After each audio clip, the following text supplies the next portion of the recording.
Integral of e power minus x by 2 into square root of 1 minus sin x divided by 1 plus cos x. We have to find out the integral of this.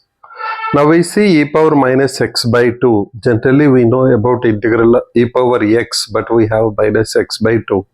So let us take minus x by 2 equals to t and try to transform the given integral from x into variable t. For that we will write down minus x by 2 is t, that means dx equals to minus 2 into dt.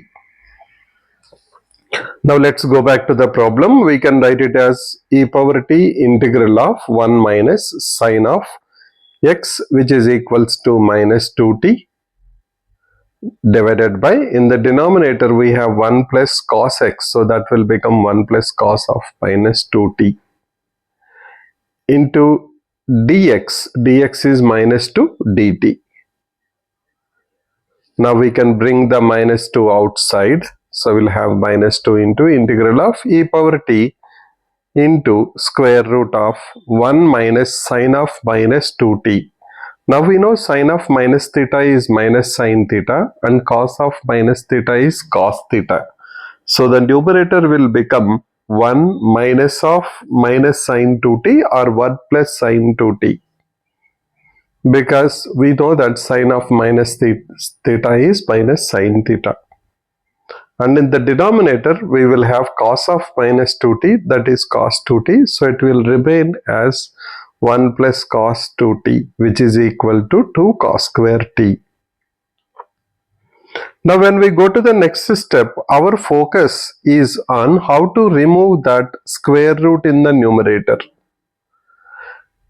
Because we see square root of 1 plus sine 2t, we need to remove that square root so that the problem will become simple. So can we write down 1 plus sine 2t as a perfect square?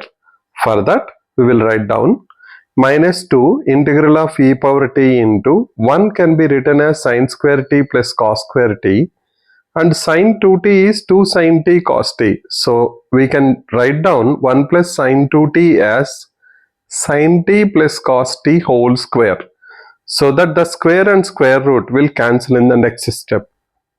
When we go to the next step, we can remove the square root and we can write down minus integral of e power t into sine t plus cos t divided by cos square t.